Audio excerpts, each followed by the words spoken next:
ထာဝရဘုရားသည်ကောင်းမြတ်တော်မူ၍လူနာတော်စင်မြဲတည်းအတွက်ကြောင့်ထာဝရဘုရား၏နာမတော်ကိုရှေးစွာချီးမွမ်းပါတယ်။ဘုရားသခင်ပြင်ဆင်ပေးတဲ့အခုလိုနေ့လည်ခင်းအချိန်တိုင်းမှာကျွန်တော်အသက်ရှင်တဲ့ဘုရားသခင်ရဲ့နှုတ်ကပတ်တော်အားဖြင့်ဒီကုမောင်နှမတွေကိုတိုက်တွန်းဝင်ဒီကျွန်တော်ဝင်ငါပေးခြင်းတဲ့နှုတ်ကပတ်တော်ရဲ့ခေါင်းစဉ်ကတော့တာလွန်ကောင်းမြတ်သောသခင်ဘုရားဆိုပြီးတော့မှရှင်မာကုခရစ်ဝင်ကျမ်းခန်းကြီး16ထဲမှာပါတဲ့ခရစ်တော်ရဲ့ရှင်ပြန်ထမြောက်ရာနတ်နက်ခင်းမှာဖြစ်ပျက်ခဲ့တဲ့အဖြစ်အပျက်တွေကိုကျွန်တော်တိုက်တွန်းဝင်ငါပေးချင်တာဖြစ်ပါတယ်။နှုတ်ကပတ်တော်ရဲ့ခေါင်းစဉ်ကတော့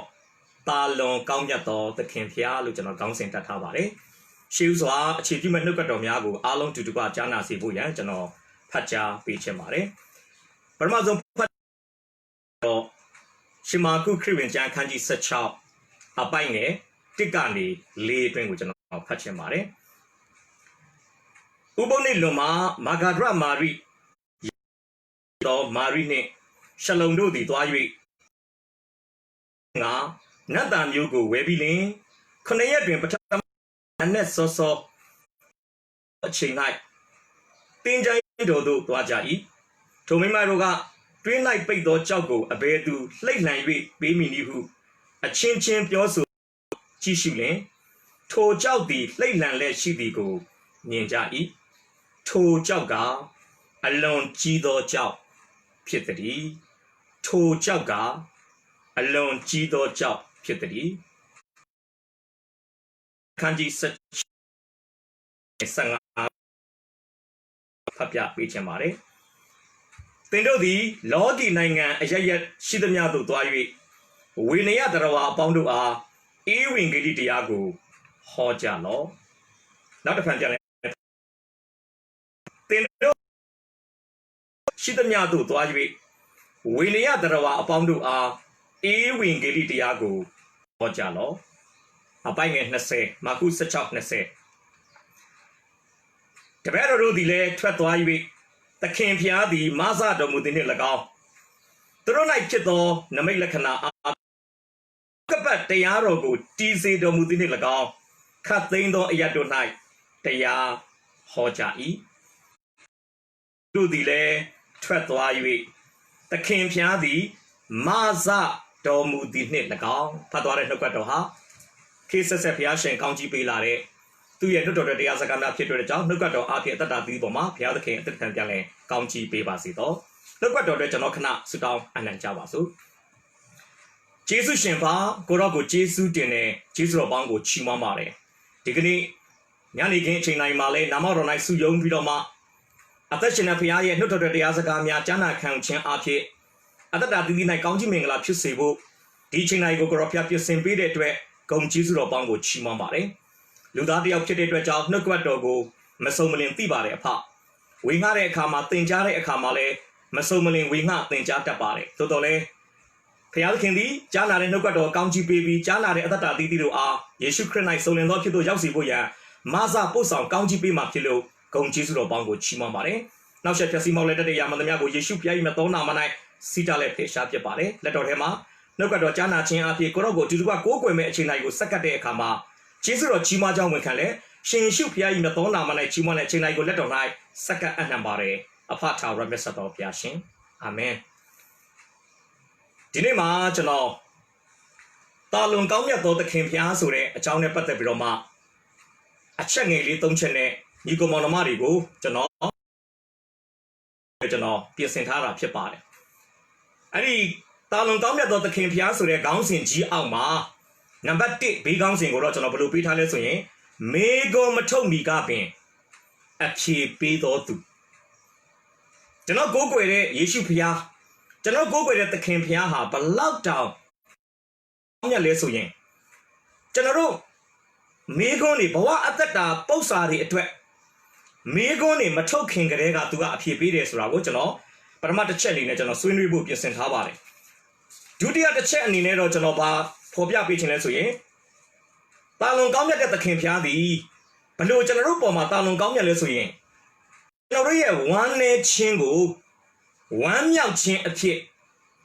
ပြောင်းလဲပေးတဲ့သူဖြစ်တယ်ဆိုတဲ့အကြောင်းကိုကျွန်တော်ဒုတိယတစ်ချက်အနေနဲ့ကျွန်တော်တိုက်တွန်းဝင်ထားဖို့ကျွန်တော်ပြင်ဆင်ထားပါတယ်သုံးချက်မြောက်အနေနဲ့တော့ကျွန်တော်တို့ကိုးကွယ်တဲ့ခိုလုံတဲ့ ယေရှုဖျားဟာကျွန်တော်ကျမတို့ကိုတာဝန်ပေးုံမျှတာမကတာဝန်ယူတဲ့သူလေဖြစ်တယ်ဆိုတာကိုသူ့ရဲ့တာလွန်ကောင်းမြတ်မှုတတရအချက်အနေနဲ့ကျွန်တော်ဝေငှဖို့ရကျွန်တော်ပြင်ဆင်ထားပါတယ်ဆိုတော့နှုတ်ကပတ်တော်ကျွန်တော်ကြည့်အောင်အရင်ဆုံးကျွန်တော်မာကု16ရဲ့ဖော်ပြပေးချင်ပါတယ်မာကု16ရဲ့နောက်ခံမာကု16မတိုင်ခင်မာကု15မှာဖြစ်သွားတဲ့အဖြစ်အပျက်လေးကိုကျွန်တော်ဖော်ပြပေးချင်တယ်ကျွန်တော်ရဲ့နံပါတ်1ခေါင်းစဉ်ကမေကိုမထုတ်မီကပင်အဖြေပေးသူမာကု16အပိုင်ငယ်3နဲ့အပိုင်ငယ်4ကိုကျွန်တော်အဓိကအခြေပြုမှာဖြစ်ပါတယ်ဆိုတော့ဒီမာကု16ထဲကိုကျွန်တော်မသွားခင်မှာမာကု16မတိုင်ခင်မှာဖြစ်ခဲ့တဲ့အဖြစ်အပျက်လေးကိုကျွန်တော်ဖော်ပြပေးပါတဲ့အဖြစ်အပျက်တွေက Easter Sunday လို့ခေါ်တဲ့ယေရှုဖျားသေခြင်းကရှင်ပြန်ထမြောက်တဲ့နက်နက်ခင်းမှာဖြစ်တဲ့အဖြစ်အပျက်ကိုတမန်ကျမ်းစာကဖော်ပြထားတာဖြစ်ပါတယ်အဲ့ဒီမတိုင်ခင်မာကု15မှာဖြစ်တဲ့အရာလေးတွေကျွန်တော်နည်းနည်းလေးဒီကောင်မောင်နှမတွေကိုဇလန်လေးကျွန်တော်ချပြပေးခြင်းဆိုယေရှုခရစ်တော်တတ်တော်ဆွမ်းနာနဲ့ပတ်သက်ပြီးကျွန်တော်ကြည့်တဲ့အခါမှာမာကု15:42ကျွန်တော်တစ်ချက်လောက်ဖတ်ပြခြင်းနဲ့မာကု15:42မှာ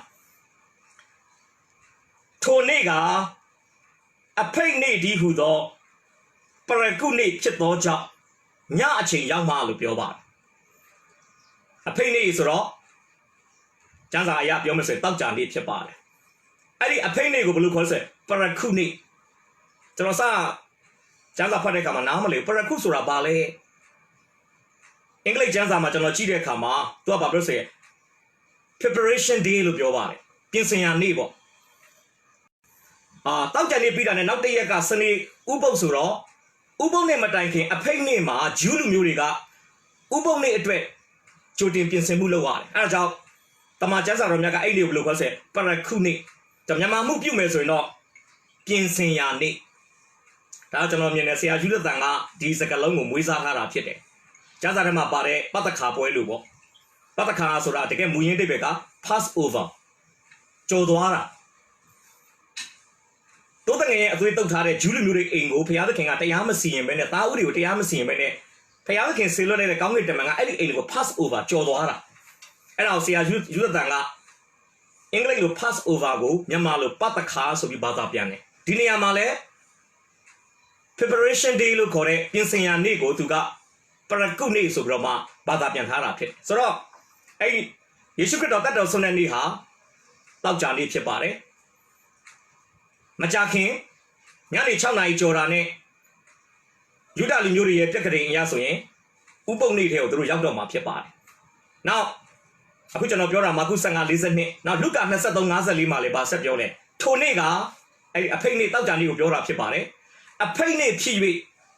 ဥပုပ်နေ့အချိန်နီးတယ်လို့ကျမ်းစာကပြောပါတယ်။ဒါကြောင့်ဒီဟာကိုခြုံပြီးပြောမယ်ဆိုရင်ယေရှုခရစ်တော်ဖခင်တတ်တော်ဆွမ်းသောနေ့သည်တောက်ကြနေ့အဖိတ်နေ့ဥပုပ်နေ့အတွက်ပြင်ဆင်ရနေ့ဖြစ်ပါတယ်။အဲ့ဒီမှာအရှင်ရှုလဝါကလိုင်းထက်မှာယောဟန်ခရစ်ယာန်ခန်းကြီး19ပိုင်းငယ်30အရာအမှုပြီးပြီလို့ပြောပြီးတော့မှသူတက်တော်ဆွမ်းတာအဖိတ်နေ့တောက်ကြနေ့ပြင်ဆင်ရနေ့မှာဖြစ်ပါတယ်။ဆိုတော့ကျမ်းစာကဘာထိုနေ့ကအဖိတ်နေ့ဒီဟုသောပရကုနေ့ဖြစ်သောကြောင့်အသေးရှိသောလှုပ်အရာရှိအရိမသဲမြို့သားယောသတ်သည်ဖျားသခင်နိုင်ငံတော်ကိုမျှော်လင့်တော်သူဖြစ်သည်နှင့်ပိလတ်မင်းထံသို့ရဲရင်းစွာဝင်၍ယေရှု၏အလောင်းတော်ကိုတောင်းလေ၏လို့ပြောပါတယ်။ဆိုဒီနေရာမှာဘုဒ္ဓရဲ့အခန်းကဏ္ဍပါလာလဲဆိုရင်ကျွန်တော်တို့ကျမ်းစာဖတ်တိုင်းမှာမြင်နေကြကြားနေကြအရိမသဲမြို့သားယောသတ်သူ့အကြောင်းကိုကျွန်တော်ကြည့်တဲ့အခါမှာမဿဲ29:50မှာ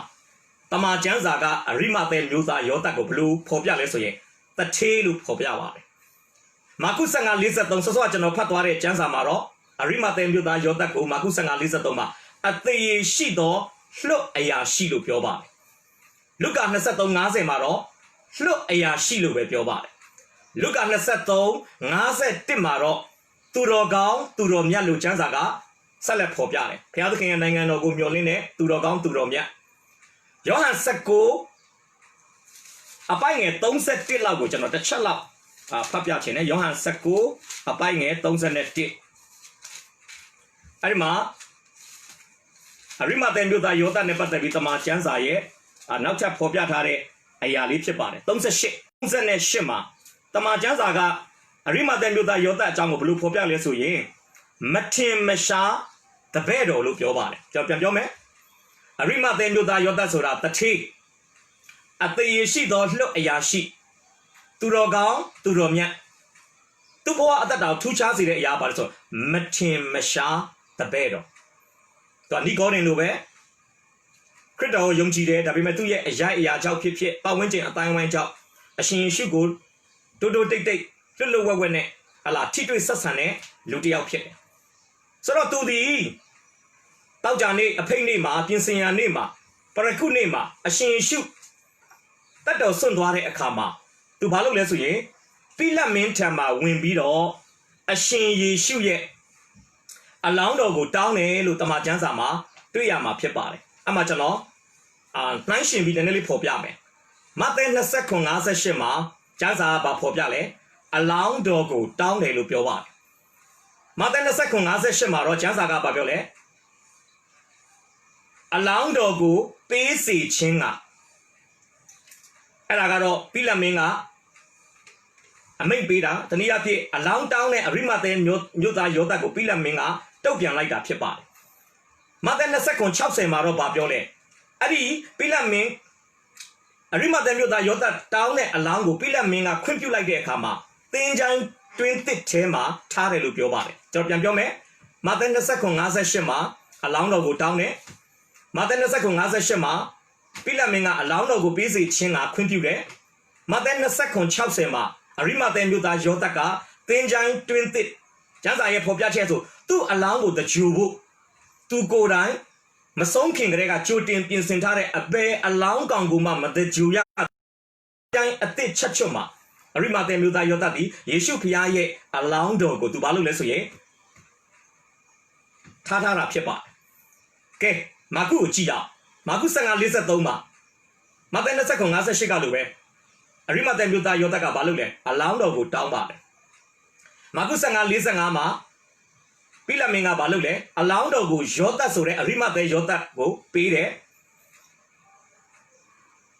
မာကု15:45မှာမာကု15:46မှာခွင့်ပြုချက်ရထားတဲ့အလောင်းကိုအရိမဿေမြို့သားယောသကသင်္ချိုင်းတွင်းထဲမှာထားတယ်လို့တမန်ကျမ်းစာကဖော်ပြတာဖြစ်ပါတယ်ဒါကတော့မာကုရဲ့ဖော်ပြချက်ကဲလုကာကိုကြည့်ရလုကာ23:52မှာအရိမဿေမြို့သားယောသဟာတာဝန်ရှိတဲ့ပိလတ်မင်းထံမှာအလောင်းတော်ကိုတောင်းတယ်ဒီအလောင်းတော်ကိုပေးတယ်ဆိုတဲ့ဖော်ပြချက်ကိုရှင်လုကာခရစ်ဝင်ကျမ်းရဲ့မှတ်တမ်းမှာမတွေ့ရအောင်ဒါပေမဲ့လုကာ23:53မှာတော့ကြောက်သင်္ချိုင်းတွင်းမှာယေရှုရဲ့အလောင်းတော်ကိုအရိမဿေမြို့သားယောသကသွားထားတယ်လို့တမန်ကျမ်းစာကဖော်ပြချက်ကဲခရစ်ယာန်ကျမ်း၄ကျမ်းထဲကနောက်ဆုံးကျမ်းဖြစ်တဲ့ရှင်ယောဟန်ရဲ့ဖော်ပြချက်ကိုကျွန်တော်ကြည့်ရအောင်ယောဟန်ကတော့ဗာပြောလဲယောဟန်19:38မှာအလောင်းတော်ကိုယူသွားမိအကြောင်းအခွင့်တောင်းတယ်လို့ကျမ်းစာကဖော်ပြတယ်ယောဟန်19:38မှာပိလတ်မင်းဗာလုပ်လဲအခွင့်ပေးလင်ယောသကတောင်းတယ်ပိလတ်မင်းကခွင့်ပြုတယ်နောက်အဲ့ယောဟန်19ကျွန်တော်38မှာပဲတမန်ကျမ်းစာကပြောလဲသင်္ချိုင်းတွင်း၌အလောင်းတော်ကိုထားတယ်လို့တမန်ကျမ်းစာကဖော်ပြပါတယ်အဲ့နာမှာကျွန်တော်နည်းနည်းလေးရှင်းပြချင်တာလေးနည်းနည်းလေးရှိတယ်စောစောတော့မိတ်ဆွေနားထောင်တဲ့အခါမှာထက်ခါပါတဲ့စကားစုကပါလဲစကားလုံးကပါလဲဆိုရင်အလောင်းတော်ဆိုတာခဏတွေ့ရလိမ့်မယ်ဒီမှာဆိုရင်ကျွန်တော်မှတ်တမ်းပြုစုထားတဲ့လောက်ဆိုရင်6ကြိမ်မဿဲ29:58မှာအလောင်းတော်မာကု15:43မှာအလောင်းတော်လုကာ23:52မှာအလောင်းတော်ယောဟန်19:38မှာအလောင်းတော်မဿဲ29:58မှာအလောင်းတော်မာကု15:45မှာအလောင်းတော်ဆိုပြီးဖော်ပြထားတယ်ဒါပေမဲ့ထူးခြားတာတစ်ခုရှိတယ်ကျွန်တော်စိတ်ဝင်စားတဲ့အတွက်ကြောင့်နောက် ကျွန်တင်းမှာကျွန်တော်တို့ဝิญญาခေါင်းဆောင်တရားဟောတဲ့အခါမှာလဲကျွန်တော်အဲ့ဒီအချက်ကလေးတစ်ချက်ကျွန်တော်ကြားထားဘူးတာရှိဘာလို့တမန်ကျမ်းစာကဒီမြန်မာလိုတော့ဆရာယူဇတန်ကဘာသာပြန်တဲ့အခါမှာအလောင်းတော်လို့ပြန်ပေမဲ့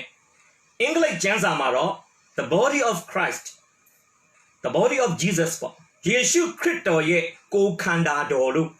ဘာသာပြန်ထားတယ်ခရစ်ကျမ်းစာမှာတော့ဆိုမာဆိုတော့ကျွန်တော်တို့ဒီအသွေးသားကိုယ်ခန္ဓာကိုယဉ်ညွှန်းတာဖြစ်ဒီနေရာမှာတကယ်အလောင်းဖြစ်တဲ့ corpse အဲ့စကားလုံးမသုံးထားဘူး corpse လို့မသုံးမနဲ့ the body တကယ်တော့အလောင်းကောင်လို့သုံးမယ်ဆိုရင် Greek ကျမ်းစာမှာဘာဖြစ်ရမလဲဆိုရင်ပထိုမာဆိုတဲ့စကားလုံးသုံးရမယ်ပထိုမာဆိုတဲ့စကားလုံးမသုံးမနဲ့ဆိုမာဆိုတဲ့စကားလုံးသုံးခြင်းအဖြစ်တကယ်တော့ကျွန်တော်တို့ဘာသာပြန်သင့်တာကအရိမဿဲမြို့သားယောသတ်တီပိလမင်းထံမှာဝင်ပြီးတော့ယေရှုရဲ့ကိုယ်ခန္ဓာတော်ကိုတောင်းတယ်လို့ဘာသာပြန်ရင်အစီရောဆုံးဖြစ်ဘာလို့တမန်ကျမ်းစာကတန်ရှင်တော်ဝိညာဉ်တော်သည်တမန်ကျမ်းစာရေးသားတဲ့ဟလာမဿဲမာကုလူကာယောဟန်တို့ကိုဟလာထိန်းချုပ်ကင်တွယ်ပြီးတော့မှဘာလို့စကလုံးကိုတည်တည်တတ်တတ်လှလှပပရွေးချယ်စေရလဲဟလာပထိုးမာဆိုတဲ့အလောင်းကိုယဉ်ညွှန်းတဲ့စကလုံးကိုမသုံးဘဲနဲ့ဆိုမာဆိုတဲ့ကိုခန္ဓာကိုပဲယဉ်ညွှန်းတဲ့စကလုံးကိုဘာလို့သုံးရလဲဆိုရင်ခရစ်တော်ဖျားသည်သေခြင်းမှလမ်းမဆုံးပဲနဲ့မြေမှုတ်ကလာသောကြောင့်မြေမှုတ်တို့ပြန်ရတော်သူမဟုတ်ပဲနဲ့မကြာခင်ရပ်ပိုင်းအတွင်းမှာသေခြင်းမန်ကိုအောင်မြင်ပြီးသေခြင်းမြစ်စုမန်ကိုအောင်မြင်ပြီးရှင်ပြန်ထမြောက်မဲ့သေခြင်းမှလမ်းမဆုံးနဲ့သေခြင်းဝေဒနာကြိုးတွေကသူ့ကိုချီနှောင်လို့မရဘဲနဲ့ရှင်ပြန်ထမြောက်မဲ့အရှင်ဆိုတာကိုတမန်ကျမ်းစာကဖော်ညွှန်းခြင်းတဲ့အတွက်ကြောင့်ပထိုးမာလို့ခေါ်တဲ့အလောင်းတော်ဆိုတဲ့စကားလုံးကိုမသုံးမဲနဲ့ဆိုမာဆိုတဲ့ကိုခန္ဓာတော်ဆိုတဲ့စကားလုံးကိုသုံးဆွဲရခြင်းပဲဖြစ်ပါတယ်ဘုရားရှင်နာမသားရဲ့ဘုန်းကြီးပါစေဆိုတော့ကြော်ကြည့်အောင်အမှဘာတွေ့ရလဲဆိုရင်ယောဟန်ခရစ်ယာန်ခန်းကြီး19ပိုင်းငယ်40ကိုကျွန်တော်တစ်ချက်လောက်ဖတ်ပေးခြင်းတယ်ယောဟန်19:40မှာအမှ39ကနေကျွန်တော်စဖတ်မယ်အထက်ကညအခါယေရှုထံတော်သို့လာသော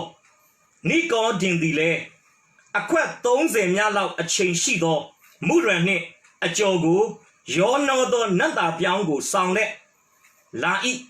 ထိုသူတို့သည်ယေရှု၏အလောင်းတော်ကိုယူ၍ယူဒလူတို့၏တကြိုချင်းနှင့်ဆိုင်သောပြင်ဆင်ခြင်းထုံးစံရှိသည့်အတိုင်းနတ်သားမျိုးနှင့်တကွပိတ်ပစိုးဖြင့်အလောင်းတော်ကိုပတ်ရကြ၏လို့ပြောပါတယ်ပြန်ပြောမယ်ယေရှုခရစ်ရဲ့မထင်မရှားတပည့်တော်နှစ်ဦးဖြစ်တဲ့အရိမဿဲမြို့သားယောသတ်နဲ့နိကောဒင်ကဘာလို့လဲဆိုရင်ယေရှုဖခင်ရဲ့ပိလမင်းခွင့်ပြုတဲ့အတွက်ကြောင့်သူတို့ယူဆောင်ခွင့်ရတဲ့ယေရှုဖခင်ရဲ့အလောင်းတော်ကိုကိုခန္ဓာတော်ကိုယူပြီးတော့မှဘာလို့လဲဆိုရင်ယူဒလူမျိုးတွေရဲ့ထုံးစံအတိုင်းသေဆုံးတဲ့လူပေါ်မှာလှုပ်ဆောင်သားရှိတဲ့အတိုင်းပဲဘာလို့လဲဆိုရင်ယေရှုရဲ့ကိုခန္ဓာတော်ကိုပြင်ဆင်ခြင်းထုံးစံရှိတဲ့အတိုင်းနတ်သားမျိုးနဲ့တုတ်လိမ့်နဲ့ပိတ်ပစိုးနဲ့အလောင်းတော်ကိုပတ်ရစ်တယ်လို့ကျမ်းစာကဖော်ပြပါတယ်ဆိုတော့ဒီကနေ့ကျွန်တော်ဖော်ပြပေးချင်တာပါလေဒီအချိန်မှာကျန်တဲ့လူတွေကယေရှုရဲ့ကိုယ်ခန္ဓာတော်နာကိုဘယ်သူမှကတ်လို့မရဘူးဒီနှစ်ယောက်ကလွတ်တော်မှာပါတဲ့ဖာရိရှဲတွေတနည်းအားဖြင့်အထင်ကရပုဂ္ဂိုလ်တွေပိလမင်းရဲ့ခွင့်ပြုချက်ရထားသောသူနှစ်ယောက်ဖြစ်လို့သာလျှင်သူတို့ကအရှင်ယေရှုရဲ့ကိုယ်ခန္ဓာတော်ကိုထုံးစံရှိတဲ့အတိုင်းနတ်သားတွေနဲ့တုတ်လိမ့်ပြီးတော့မှပိတ်ပစိုးနဲ့ပတ်ရစ်ခွင့်ရခဲ့တာဖြစ်ပါတယ်ဒါဆိုအဲ့ဒီအချိန်မှာကြည့်ရအဲ့ဒီအချိန်မှာဟာလာအပိုင်ငယ်3လေးမှာဆော့ဆော့ကျွန်တော်ဖတ်သွားတာမိတ်ဆွေကြားလိုက်မယ်ရှင်ပြန်ထမြောက်ရမနဲ့မှာ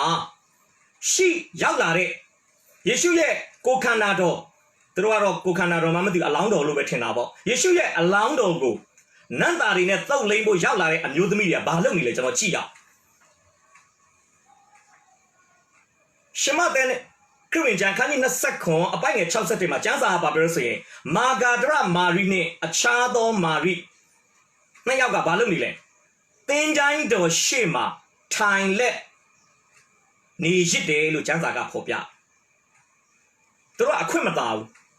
ယေရှုရဲ့အလောင်းတော်နာကိုတိုးဝင်ချိကပ်ဖို့သူတို့မှအခွင့်မသာဘူးအဲ့တော့သူတို့ဘာလုပ်နေရလဲယေရှုရဲ့အလောင်းတော်ကိုခတ်လှမ်းကနေသူတို့ကြည့်နေရတယ် Magara Marine, a child of Maria, the thin giant or Shima, Thailand needed. Tamate, Popiache, Kamaku, Sanga Lisa Kuma Babiole. Magara Marine, Yote e a me. Chito, Mari Dodi, Alando Taya Ayaku, Chi Shu Nirelu, Janzaga Sale Popia. Now, Shiluka Crewin Jan,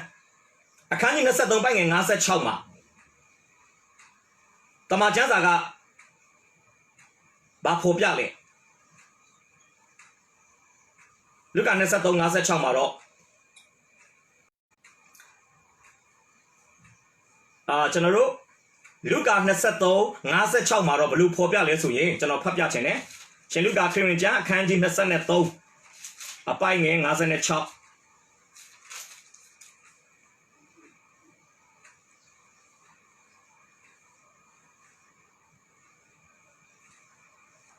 Nasa chop to not pile up Papiachin, no? Troga Balu Lesuyin.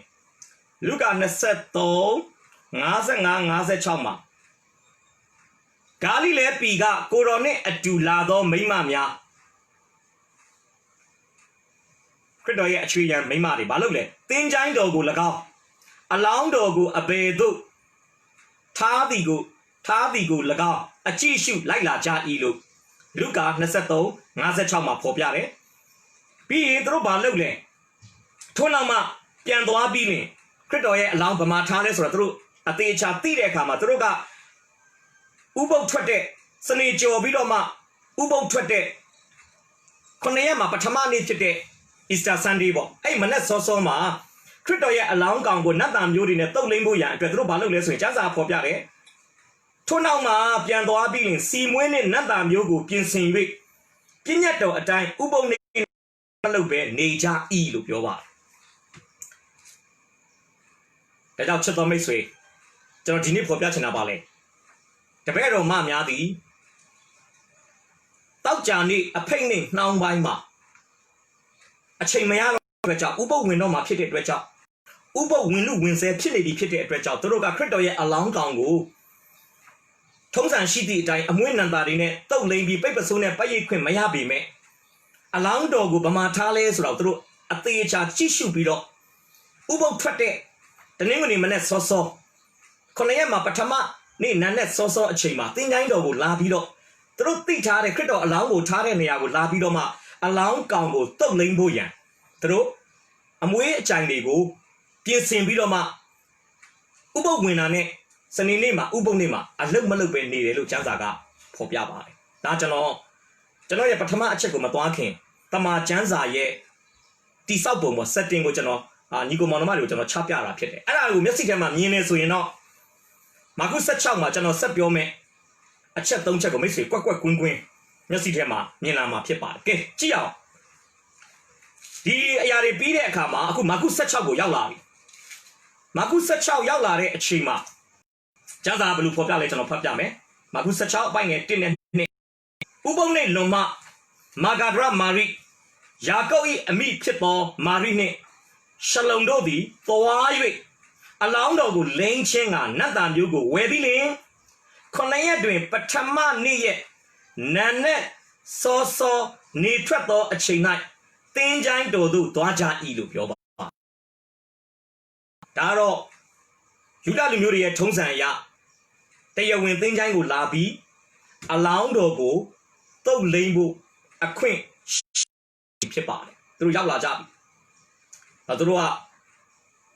Jama, Saninity, Taganima Crito, that was some Saninity, Candore, a twitch of Saninima, Bama Lulumia, Ubonima, Yiniare.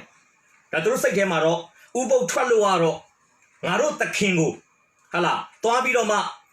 Hala. I'm waiting at Togling me, not that you net Togling me, so Druga Pisin Tabida, and a true Toari. Tore Kama. Just what you know, a prima patwabi. To Maimaroga. 3 night bait or chago. A bear do layland with Bimini who a chin piosu bima. Another me also to message among young chiba. Konayama La Willy winning a chain. Tinango, another me also to soup. Nadario, where be your taste on labi, the you even a shout laja. အဲ့ချိန်မှာတို့အချင်းချင်းပြောလာတဲ့စကားရှိတယ်ဗျဟဲ့ငါတို့ကယေရှုဖခင်ရဲ့အလောင်းကောင်ကိုတော့ဟုတ်တယ်ဒါပေမဲ့ယေရှုဖခင်ရဲ့အလောင်းကိုထားတဲ့ဒီကြောက်ကူရဲ့အရှိမအမတမကြီးမားတဲ့ကြောက်တုံးကြီးနဲ့ပိတ်ထားတာငါတို့ဘယ်လိုရွှေ့မလဲအဲ့တော့အဲ့ဒါကိုရွှေ့လို့ရမှာအဲ့ဒီကြောက်တုံးကြီးကိုဖယ်လို့ရမှာပဲအလောင်းအုတ်ကူထဲကိုဒီခရစ်တော်ရဲ့အလောင်းထားတဲ့သင်္ချိုင်းတွေကိုဝင်ပြီးတော့မှသူတို့ရဲ့သင်္ချိုင်းကကျွန်တော်ဒီခေတ်ကလိုမျိုးဟလာဒီကွက်သေးသေးလေးမဟုတ်ဘူးအကြီးကြီးတကယ်ဟိုကြောက်နေရနေမှာ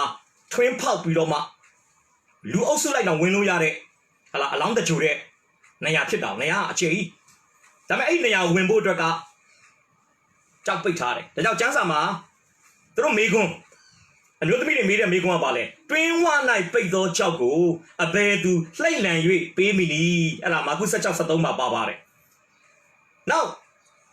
ဘာလို့သူတို့အဲ့ကြောက်နဲ့ပတ်သက်ပြီးသူတို့စိုးရိမ်လဲဆိုရင်မဿဲခရစ်ဝင်ကျမ်းအခန်းကြီး29ပိုင်းငယ်60မှာကျမ်းစာကဖော်ပြတယ်ကြီးစွာသောကြောက်ကိုလည်းတွင်းဝ၌လှိမ့်ထားပြီးမှလို့ကျမ်းစာကပြောပါတယ်ကြောက်ကြီးကြီးသင်္ချိုင်းကိုပိတ်ထားတယ်ဘာလို့ပိတ်လဲဆိုရင်မဿဲ29:66အရကြောက်ကိုတစိမ့်ခတ်ထားတယ်မဿဲ29:66အရပဲအဆောက်နေထားတယ်ယောမစစ်သားတွေစောင့်နေသူတို့စိုးရိမ်တာရှိတယ်ခရစ်တော်ကမကြာခဏဒေသစာရေးကြွချီတဲ့ခါမှာတရားဟောတဲ့ခါမှာဘာဟောတယ်ငါဟာဟလာလူသားဟာယေဘရဟိတ်တွေချမ်းပြူစရာတွေလက်ထဲမှာခံရမယ်ဒါပေမဲ့သုံးရက်မြောက်နေ့မှာထမြောက်မယ်ခရစ်တော်ကဟောနေတယ်ဒါသူတို့ကဘာစိုးရိမ်လဲဆိုရင်ခရစ်တော်တကယ်မထမြောက်ဘဲနဲ့ခရစ်တော်ရဲ့အလောင်းတော်ကိုတပည့်တော်တွေကညဘက်မှာတိတ်တိတ်လေးအလောင်းမရှိတော့တဲ့အုတ်ဂူကြီးကိုပတ်ဝန်းကျင်ကိုကျင်ညာပြသပြီးငါတို့သခင်ထမြောက်ပြီလို့မဟုတ်မမှန်တည်င်းလွှင့်မှာသူတို့အရန်စိုးရိမ်တယ်အဲဒါယေဘရဟိတ်တွေနောက်ဒီအာနာပိုင်အဖွဲ့အစည်းကဘာလုပ်လဲဆိုရင်ဒီလိုအဖြစ်ပြက်မျိုးမဖြစ်ရလေအောင်အမတန်မှကြီးတဲ့ကြောက်ကိုပိတ်တယ်ပြီးတော့ဘာလုပ်ထားလဲတစိမ့်ခတ်ထားတယ်ယောမအဖွဲ့အစည်းနဲ့သက်ဆိုင်တဲ့စီးတစိမ့်ထုထားတယ်ဆိုလို့ချင်တာခွင့်ပြုချက်မရဘဲနဲ့ဒီကြောက်ကိုရွှေ့တဲ့သူကကြီးမားတဲ့အပြစ်ရှိတယ်ဘယ်သူမှရွှေ့လို့မရဘူးကြောက်ဝင်မင်းအစိုးရရဲ့တစိမ့်ခတ်လိုက်ထားတယ်ဘယ်သူမှဖွင့်ချင်တိုင်းဖွင့်လို့မရဘူးပြီးတော့စစ်တပ်ကလည်းစောက်ထားတယ်စဉ်းစားကြည့်လေးတွေများတွေလှမ်းနေကင်ထားတဲ့ယောမစစ်သားတွေလက်မြုံစစ်သားတွေကစောင့်နေတယ်တောင်းလူလိုက်ရင်အပြစ်ခံရမှာအဲ့အနေထားတော့ဒီအမျိုးသမီးတွေကသိတယ်ဘာလို့တော့ကျွန်တော်ဆော့ပြောတယ်လေခရစ်တော်အလောင်းကိုဗမာမြုပ်တလဲဆိုတော့သူတို့ခက်လန်းလန်းကနေသူတို့ကြည့်နေတဲ့အတွက်ကြောင့်သူတို့သိတယ်ခရစ်တော်အလောင်းကိုထားတဲ့အရိမသဲမြို့သားယောသတ်ရဲ့သင်္ချိုင်းတော်ကိုအမတန်မှကြီးတဲ့ကြောက်တုံးကြီးနဲ့ပိတ်ထားဆိုတော့သူတို့သိတယ်အဲ့တော့သူတို့လမ်းလျှောက်လာရင်းနဲ့သင်္ချိုင်းတော်နဲ့နီးလာတဲ့အခါမှာသူတို့အချင်းချင်းစကားပြောရင်းနဲ့မေကွန်းထုတ်ကြဟဲ့ဒီကြောက်တုံးကြီးကိုဒီကြောက်ကြီးကိုဘသူရွှေ့ပေးပါလဲ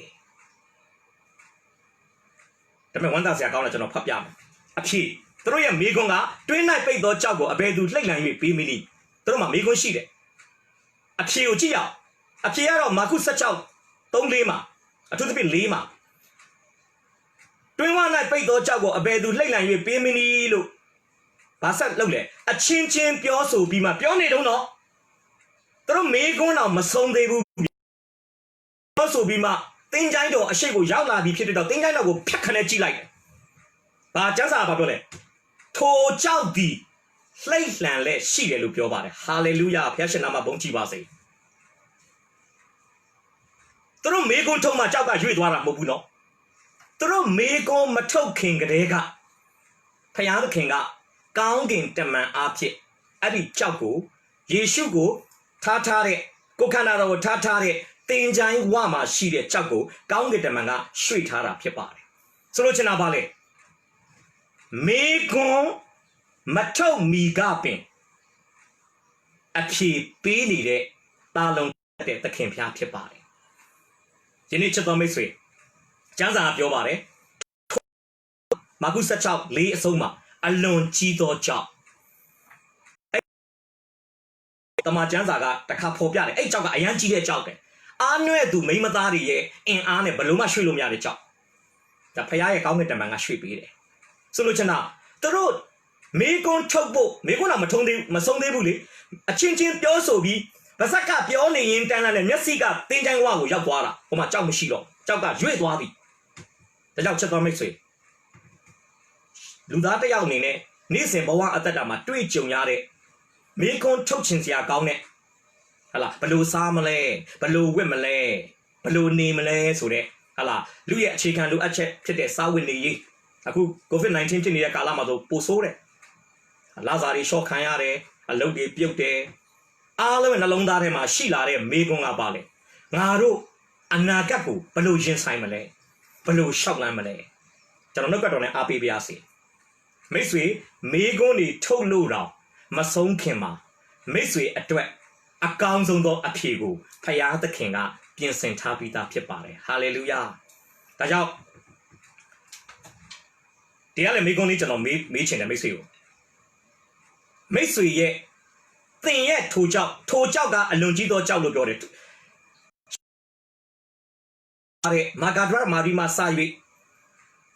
အခြားသောအမျိုးသမီးတွေအတွက်ကတော့ထိုကြောက်ကတကယ်ပဂတိအမတန်မှကြီးမားတဲ့ကြောက်ကျွန်တော်ရဲ့နေ့စဉ်ခရိယန်အသက်တာအတွက်ဝိညာဉ်ပိုင်းဆိုင်ရာအသက်တာအတွက်မိမိကိုယ်ကိုမိမိမေးခွန်းမေးစေချင်တယ်ဒီဓမ္မဒေသနာကိုနားထောင်ရင်းနဲ့သင်ဤကြောက်သင်ဤထိုကြောက်ကျွန်ုပ်ဤထိုကြောက်ကအဘယ်နည်းကျွန်တော်ရဲ့ထိုကြောက်ကတောင်းတော့တူမှာမဟုတ်ဘူးတချို့အတွက်ထိုကြောက်ကဟာလာမဲ့တနင်္ဂနွေနေ့ဆိုရင်ကျွန်တော်တို့9ရက်နေ့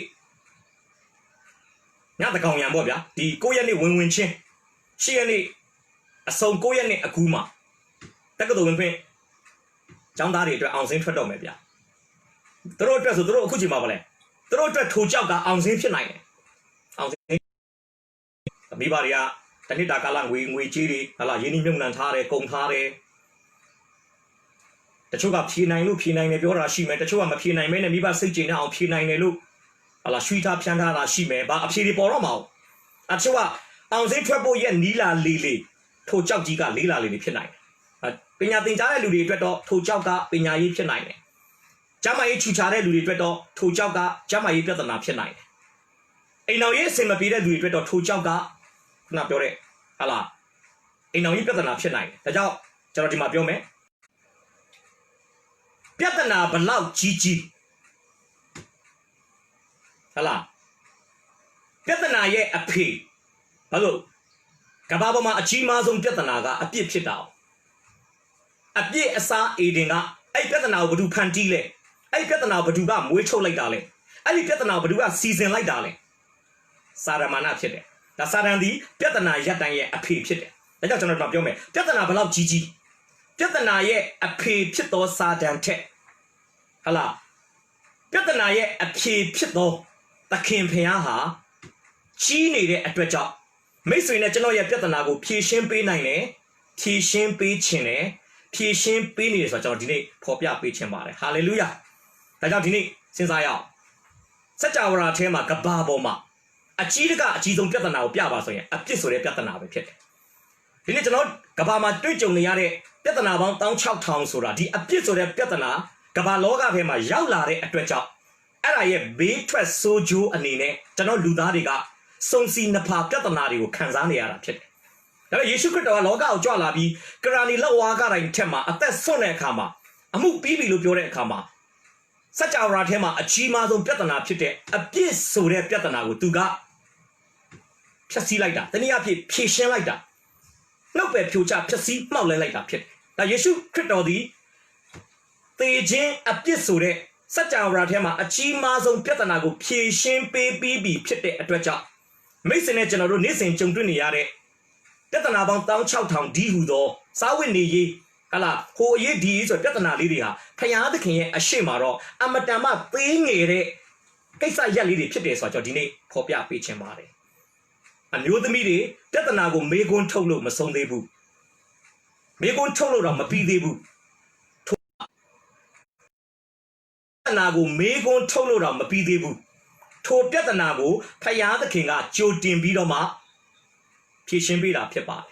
ကျွန်တော်ဗမာအဲ့လိုမျိုးအလားတူဗမာတွေ့ရလဲဆိုရင်ကျွန်တော်ဖတ်ပြမယ်ဧဖက်ဩဝါဒစာမှာတစ်ချက်လောက်ကြည့်ရအောင်နော်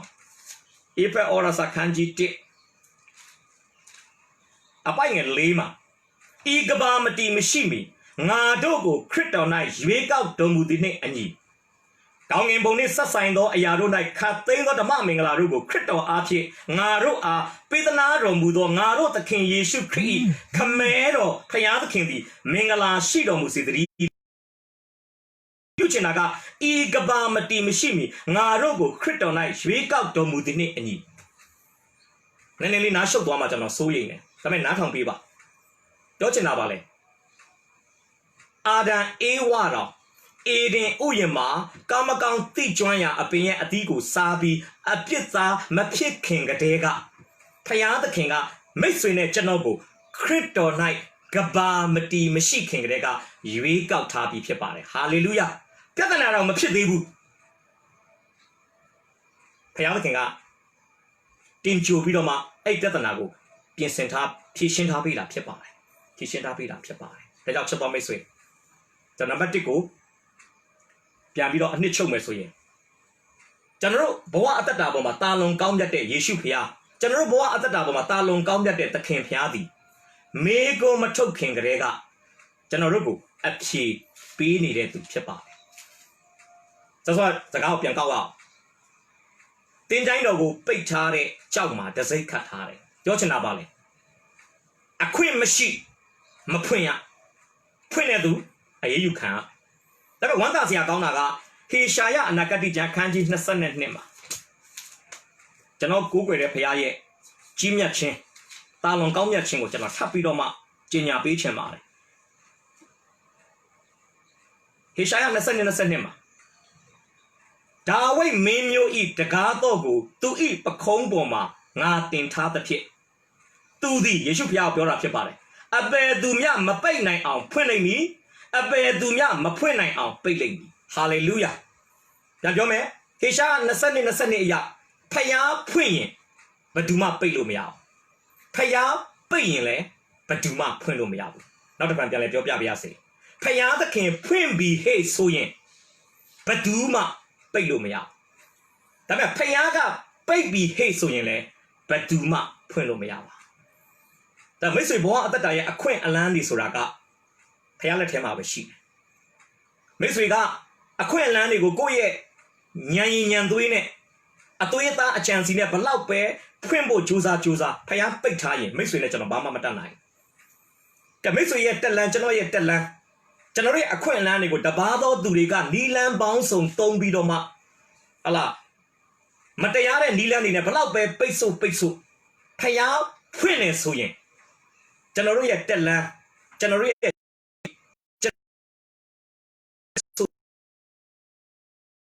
ဒါကြောင့်ချက်တော်မိတ်ဆွေကဗာမေးခွန်းတွေရှိတယ်ဗာပြဿနာတွေရှိတယ်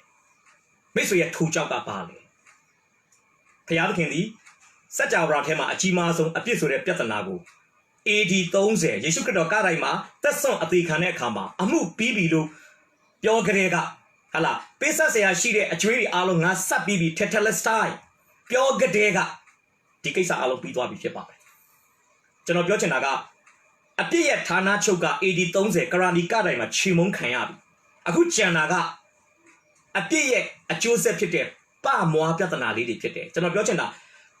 သေခြင်းမြစ်စုမှန်ကိုအောင်မြင်တဲ့ယေရှုဖခင်ရဲ့အရှိမကျွန်တော်နေ့စဉ်ကြုံတွေ့နေရတဲ့စာဝတ်နေရေးပြဿနာဆိုတာအမတန်မှသေးသိမ်တဲ့အရာလေးတွေဖြစ်တယ်ဖခင်သခင်အတွက်ဘာမှမဟုတ်ဘူးကျွန်တော်ပြောချင်တာဘာလို့လဲကျွန်တော်ဖခင်ကမိကုန်းအောင်ထုတ်လို့မဆုံးခင်ပါကြိုတင်ပြီးတော့မိကုန်းရဲ့အရှိမအဖြေကိုပေးထားတဲ့ဖခင်ဖြစ်တယ်ဒါကြောင့်မိတ်ဆွေမှာမနှက်ပြန်တစ်ပတ်ခါဖိနှဲခါနောက်နှစ်အတွက်ဗာမိကုန်းတွေရှိနေတယ်ကိစ္စမရှိမိတ်ဆွေဘလောက်ပဲမေကွန်းထုတ်မိတ်ဆွေရဲ့အုံနောက်ထဲမှာမေကွန်းတွေကိုဘလောက်ပဲစီတန်းပြီးတော့မှဟလာချထားဒီမေကွန်းအားလုံးအတွက်လုံလောက်တဲ့တိကျတဲ့ဟလာအဖြေဟာဖျားသခင်လက်ထဲမှာမိတ်ဆွေမေကွန်းမထုတ်ခင်ကတည်းကပင်လေအကုန်အစီအီဖျားသခင်ကစုပ်ကင်ထားပြီးသား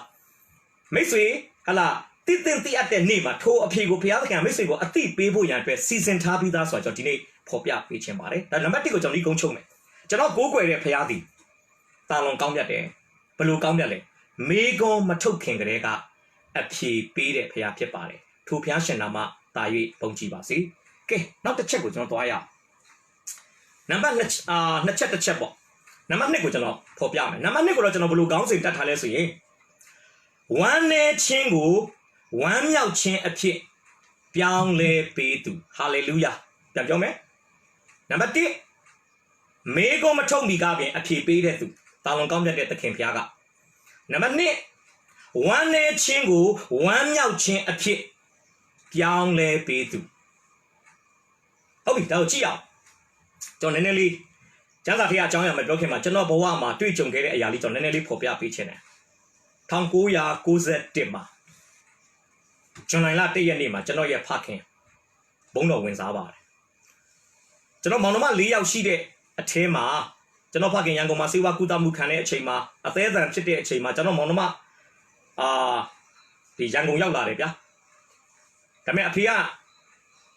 အသက်တာကြီးလည်းမဟုတ်ဘဲနဲ့နည်းနည်းလေးနေသားထိုင်တာရှိတဲ့အနေအထားဖြစ်တဲ့အခါမှာအားလုံးကအရှူရှူပညာသင်တဲ့လူလည်းပညာပြန်သင်ဖို့အလုပ်ရှိလို့အကုန်လုံးပြန်သွားကြတယ်ရန်ကုန်မှာဆိုလို့ကျွန်တော်အမေနဲ့ကျွန်တော်2ယောက်ပဲကြံတယ်အဖေနဲ့ပေါ့အားနဲ့ကျွန်တော်အဖေဆုံးမဲ့နေ့မှာသွေးလိုတယ်ကျွန်တော်ဖခင်ကအိုသွေးလိုတော့ကျွန်တော်ကကျွန်တော်ရဲ့ညီကိုမောင်နှမမိတ်ဆွေသင်္ဃာတွေထဲမှာဒီသွေးအကူကြီးတောင်းဖို့အတွက်ကျွန်တော်ကအလုံးပဲကြည့်မြင်နိုင်ဘက်ကိုကျွန်တော်သွားပါတယ်အတူချုပ်ပြောမယ်ဆိုရင်ကျွန်တော်လည်းရန်ကုန်ကိုအဲ့တုန်းကစရောက်ဘူးကစားဆိုတော့ကားစီးတာမှားသွားတယ်ဗျအလုံးဘက်သွားတဲ့33ကားကိုစီးရမယ်အစားဟိုးတာဂီတာဘက်သွားတဲ့33ကားကိုစီးမိတဲ့အခါမှာကျွန်တော်ကအဝေးရောက်သွားတယ်နောက်ဆုံးကျွန်တော်ကားမစီမံသိတဲ့အခါမှာကားကိုပြန်ပြောင်းစီးပြီးတော့မှကျွန်တော်အလုံးကိုရောက်တယ်ခရီးရောက်မဆိုင်ပဲအင်ရှင်ကပြောလဲအဖေဆုံးပြီလို့ပြောတယ်ဆုံးမယ်ဆိုတာတော့ကြိုသိနေတယ်အခြေအနေလူအနေနဲ့ချင်းအခြေအနေမကောင်းတော့ကျွန်တော်စံစာဖတ်တဲ့အခါမှာလည်းဖခင်ကနာနဲ့တိုင်းကျွန်တော်တို့ quiet time ယူတဲ့အခါမှာဖခင်ကလည်းဖော်ပြတယ်အသက်ရှင်ခြင်းချမ်းသာနဲ့တည်ခြင်းဆင်းရဲကိုတင်းရှိမှဖော်ပြမယ်အဲ့ချိန်မှာကျွန်တော်တရားဟောကြံဖတ်နေတဲ့အချိန်ဖခင်ဆုံးမယ်ဆိုတာကျွန်တော်ကြိုသိတယ်အဲ့ဒါနဲ့ဘာဖြစ်သွားလဲဆိုတော့တကယ်ဆုံးတဲ့အချိန်မှာကျွန်တော်ခံနိုင်ရတော့ရှိတယ်အေးစစ်စစ်ပဲအဲ့နဲ့အတူတူပြောမယ်ဆိုရင်ဖခင်ဆုံးသွားတဲ့ဖခင်ရဲ့ဟာလာကြံကျွန်းတဲ့ရုပ်ကလတ်ရှိတဲ့မင်္ဂလာတုံဆေးရုံကိုကျွန်တော်လိုက်သွားတယ်ညရင်တစ်စက်မှမကြသေးဘူးအေးစစ်ပဲဒါပေမဲ့တကယ်ကျွန်တော်အဖေကိုတွေ့တဲ့အခါမှာအဖေရဲ့ရုပ်အလောင်းကိုအမေကအဖေအလောင်းသားမှာရှိတာကျွန်တော်တွေ့တဲ့အခါမှာကျွန်တော်ငိုဖို့မစီစဉ်ထားပြီမဲ့ဟာရင်ဘတ်ထဲကဆိုးတက်လာပြီးတော့မှကျွန်တော်မျက်ရည်ပေါက်ကြီးငယ်ကြဘလို့ထိမ့်မရဘူးဗျသူ့ရဲ့ဘသူကဘလို့ခေါ်မလဲအဲ့နေတယ်လို့ပဲဗျအဲ့နေတယ်လို့ပဲဘာကျွန်တော်စေးရုံကနေမထွက်ခင်မှာတော့အေးစစ်သူကဒုတိယအကြိမ်ခွဲစိတ်ကူးသားမှုခံယူဖို့အတွက်လူနာတင်ကားနဲ့အောက်ဆီဂျင်တွေပါတက်ပြီးတော့မှတိမ်နေတဲ့အချိန်မှာဟိုဘက်အဆောင်နဲ့ဒီဘက်အဆောင်အရွေ့မှာအဲ့ဒီလူနာတင်ကားပေါ်မှာပဲအသက်ထွက်သွားတယ်ဆိုတော့ဒီနေ့ကျွန်တော်ပြောချင်တာပါလေသေတယ်ဆိုတဲ့သတင်းကြားတဲ့အချိန်မှာခံစားရတာနဲ့တကယ်သေဆုံးတဲ့သူရဲ့မျက်နှာကိုမြင်တဲ့အချိန်မှာခံစားရတာနဲ့မတူပါနောက်တစ်ခု2002လောက်မှာကျွန်တော်ဇနီးသည်ရဲ့မိခင်ဆုံးပါတယ်အဲ့တော့ကျွန်တော်သမီးကြီးကတစ်နှစ်အရွယ်လေးပဲရှိသေးတယ်သမီးကြီးကိုကျွန်တော်မိခင်အိမ်မှာထားခဲ့ပြီးကျွန်တော်ဇနီးမောင်နှံ2ယောက်ရန်ကုန်ကနေမန္တလေးသွားတယ်မန္တလေးမှာကျွန်တော်ဇနီးသည်ဘက်ကအမတွေနဲ့ဟလာမယားညီကိုတွေနဲ့ပေါင်းပြီးတော့မှ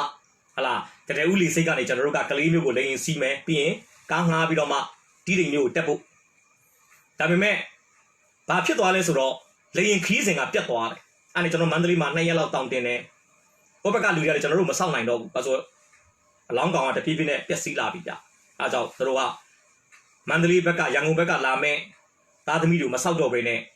မိခင်ကြီးရဲ့ကြံကျွန်းတဲ့ရုပ်ကလပ်ကိုမြေချလိုက်တယ်အားနဲ့ကျွန်တော်တို့လင်းရင်ခီးစဉ်ပြန်ရှိတဲ့နေ့မှာကျွန်တော်တို့ဟလာမန္တလေးမြို့ထဲကနေတဲ့ဦးကိုသွားတဲ့ဦးကနေမှကလေးမျိုးကနေကားဆင်းလုံးသားပြီးတော့မှတီးတိမ်ပေါ့ဗျအားနဲ့ကျွန်တော်တို့တီးတိမ်မျိုးရောက်သွားတယ်အမျိုးတွေကလာကြိုတယ်အားနဲ့အိမ်ထဲတော့မဝင်တော့ဘဲနဲ့အထုပ်ပိုးတွေချပြီးတာနဲ့ကျွန်တော်တို့သင်းတိုင်းကိုဓာတ်လိုက်သွားတယ်အဲ့ချိန်မှာတလန်းလုံးကအေးစစ်စစ်ပဲနော်ကျွန်တော်ဇနီးသေးရဲ့အမတွေပျော်ပျော်ရွှင်ရွှင်ပဲကျွန်တော်တို့ပျော်ပျော်ရွှင်ရွှင်နဲ့လမ်းမှာဟလာကြီးစရာမောစရာတွေပြောပြီးတော့အမေဆုံးတာတော့သိတယ်ဒါပေမဲ့တရင်ကြားကစားမှတော့မျက်ရည်ကျတယ်ဒါပေမဲ့2ရက်3ရက်လောက်ကြားမှခံသွားတဲ့ခါမှာလူတွေကပုံမှန်အတိုင်းပဲတကယ်မိခင်ကြီးရုပ်ကလပ်ကိုမြုပ်ထားတဲ့ တင်းတိုင်းအုပ်ကူအရှိရောက်တဲ့အချိန်မှာကျွန်တော်တို့ဟာလာနေမချဘူးဒါပေမဲ့ကျွန်တော်ဇနီးတွေရဲ့အမတွေပေါ့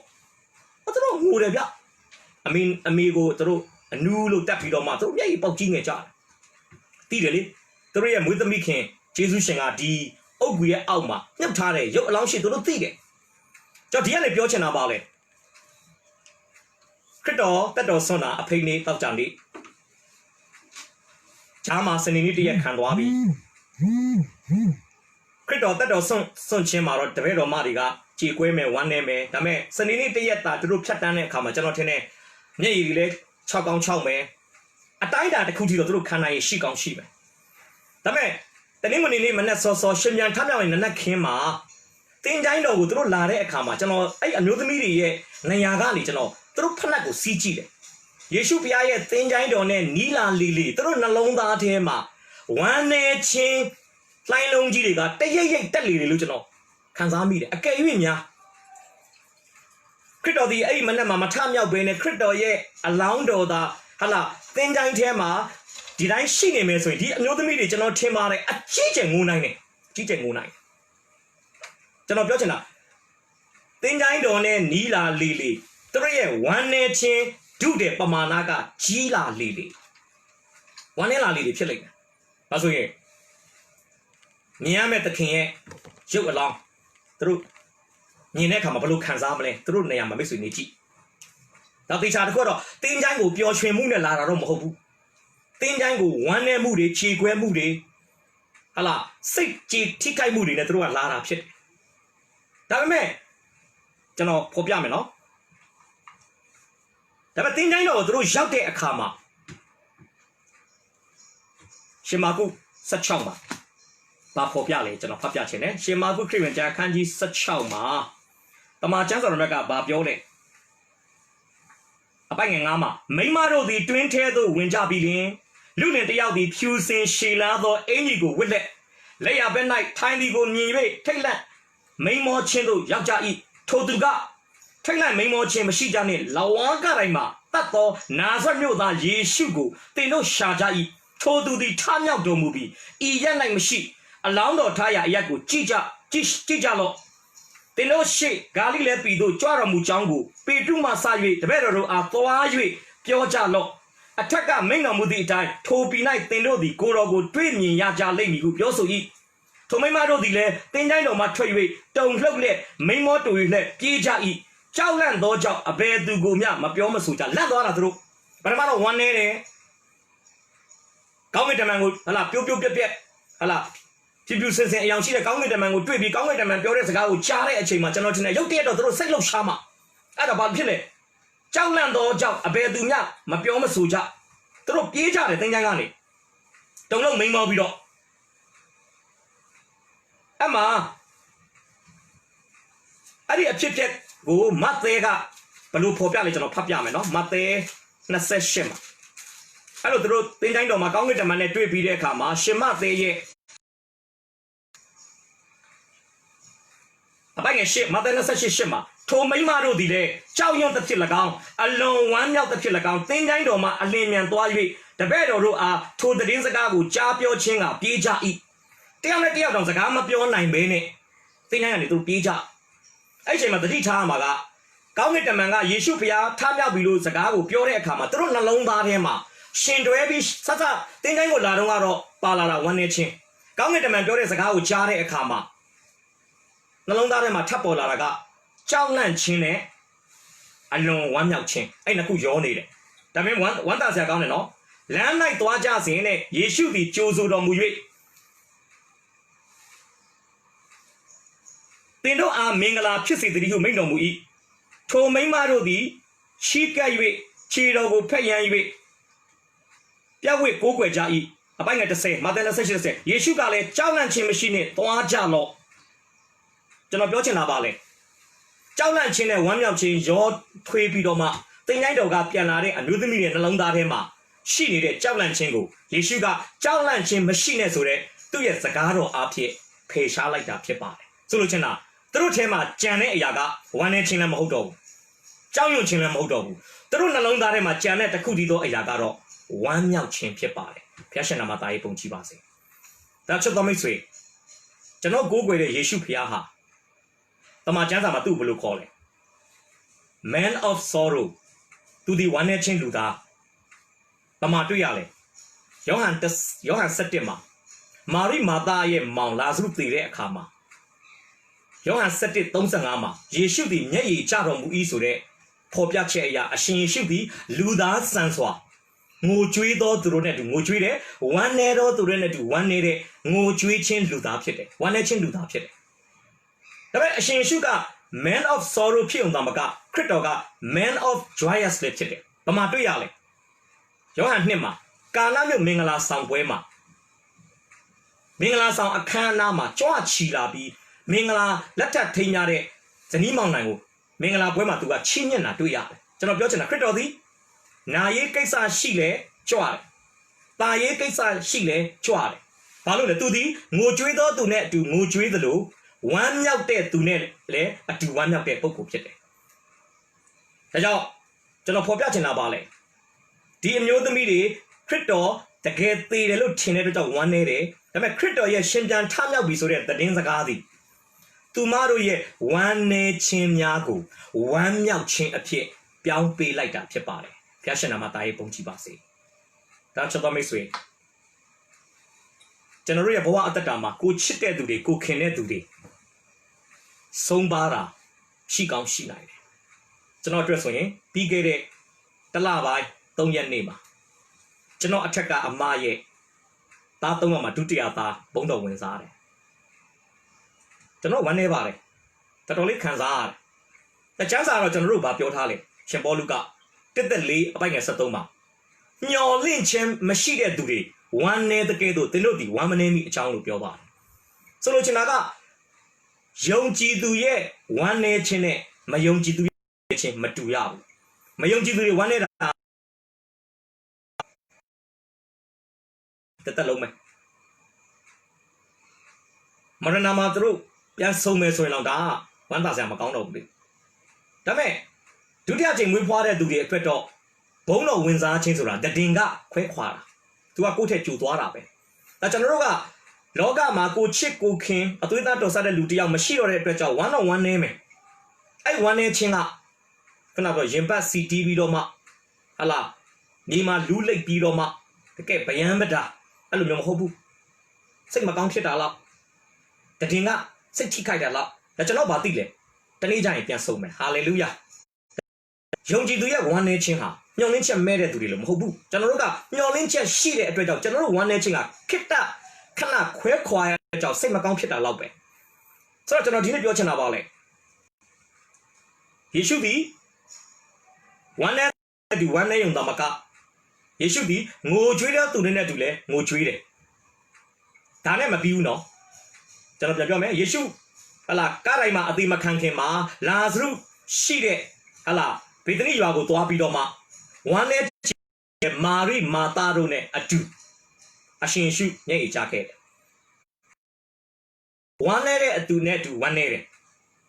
ဒါခရစ်တော်လက်ဝါးကားတိုင်းမှာတက်တော်မစွန့်ခင်ဒါပေမဲ့ခရစ်တော်သည်လက်ဝါးကားတိုင်းမှာတက်တော်စွန့်ပြီးမြုပ်နှံခြင်းကိုခံပြီးတော့တေခြင်းဝေဒနာကခရစ်တော်ကိုခြီလို့မရဘဲနဲ့တေခြင်းဝေဒနာကခရစ်တော်ကိုလက်လွတ်လိုက်ရတဲ့အခါမှာခရစ်တော်ဟာတောင်းဝဲမြောက်သောနေ့တနင်္ဂနွေနေ့မနေ့စောစောဟလာ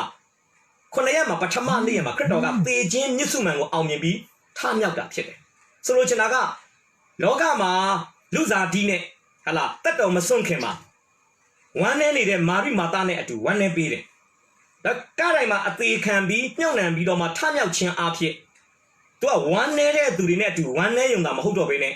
ကျွန်တော်တို့ရဲ့ဝမ်းနေခြင်းကိုဝမ်းမြောက်ခြင်းအဖြစ်ပြောင်းလဲပေးလိုက်တာဖြစ်ပါတယ်။ဘုရားရှင်နာမသားရဲ့ပုံကြည့်ပါစေ။ဒါကြောင့်ချက်တော်မိတ်ဆွေလောကမှာမိမိရဲ့ပတ်ဝန်းကျင်မှာအိမ်နီးနားချင်းဖြစ်ရင်ဖြစ်မယ်တလန်းထက်နေတဲ့သူဖြစ်ရင်ဖြစ်မယ်အမျိုးတော်တဲ့လူဖြစ်ရင်ဖြစ်မယ်သူတို့ဟလာအခုလိုမျိုးတိမ်ပါတဲ့ကိစ္စတွေဆုံးပါတဲ့ကိစ္စတွေကွယ်လွန်နှိမ့်ဆက်ရောက်တဲ့ကိစ္စတွေကြုံနေဆိုပါစို့လူသားဆန်စွာသူတို့နဲ့အတူကျွန်တော်တို့ငိုကြွေးပေးရမယ်ဝမ်းနဲ့ပေးရမယ်ဒါပဲမဟုတ်ဘူးနော်ဝမ်းနဲ့ခြင်းကိုဝမ်းမြောက်ခြင်းအဖြစ်ဖယားသခင်ကဘလို့ပြောင်းလဲပေးထားပြီးပြီလေတဲ့ မျောလင့်ချင်းတရင်စကားဒီဟုသောကဲတင်ချင်းတရင်စကားကိုလည်းအခါအားလျော်စွာဖယားသခင်အခွင့်ပေးရင်ပေးတယ်လို့ဖယားလမ်းဖွင့်ပေးရင်ပေးတယ်ကြားပြောဖို့လိုတယ်ဆိုတော့ဒီနေ့ပေးချင်ပါတယ်ဒါကြောင့်ဝမ်းနေတဲ့သူနဲ့ပဲဝမ်းနေုံနဲ့မချင်တတ်ပါနဲ့တော့သူတို့ရဲ့ဝမ်းနေခြင်းကိုဝမ်းမြောက်ခြင်းအဖြစ်ယေရှုဖခင်ကလွန်ခဲ့တဲ့နှစ်ပေါင်း2000ကတည်းကသူ့ရဲ့အသေးခံနဲ့မြုပ်နှံခြင်းထမြောက်ပေးခဲ့ပြီဆိုတာကိုကျွန်တော်တို့ကြားပြောရမယ်တာဝန်ကျွန်တော်နဲ့မိတ်ဆွေမှာရှိတယ်ဆိုတော့ဒီနေ့ဖော်ပြပေးခြင်းပါတယ်မြတ်တဲ့သခင်ဖခင်ဟာဝမ်းနေခြင်းကိုဝမ်းမြောက်ခြင်းအဖြစ်ပြောင်းလဲပေးတဲ့ကျွန်တော်ပြန်ပြောမယ်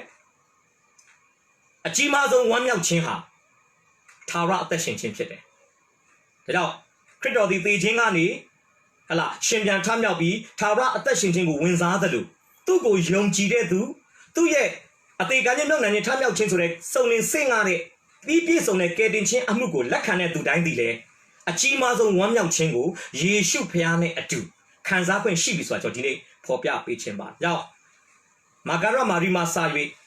တပည့်တော်မတွေရဲ့သင်ချိုင်းအလာလန်းသည်ဝမ်းနေခြင်းနဲ့လာခဲ့တော်လဲသင်ချိုင်းမှအပြန်လန်းသည်ဝမ်းမြောက်ခြင်းအပြည့်နဲ့ဖြစ်တယ်။ဝမ်းနေခြင်းနေရာမှာဝမ်းမြောက်ခြင်းကိုအစားထိုးပေးတာဝမ်းနေခြင်းကိုဝမ်းမြောက်ခြင်းအဖြစ်တရားမှာတရားသခင်ဖျားကတာလွန်ကောင်းတဲ့သခင်ဖျားကပြောင်းလဲပေးလိုက်တာဖြစ်ပါတယ်။ဖျားရှင်နာမသားရေးပုံကြည့်ပါစေ။ကဲတတရားနဲ့နောက်ဆုံးတစ်ချက်ကိုကျွန်တော်တို့ကြည့်ဖို့ဖြစ်ပါတယ်။ဟုတ်ပြီကျွန်တော်စောစောကဖော်ပြတယ်လို့ပဲခရစ်တော်သည်တည်ခြင်းကနေရှင်ပြန်ထမြောက်ပြီးတပည့်တော်တွေကိုသူပြောထားတဲ့အတိုင်းပဲဟလာသူကဂါလိလဲကိုသူသွားခဲ့တယ်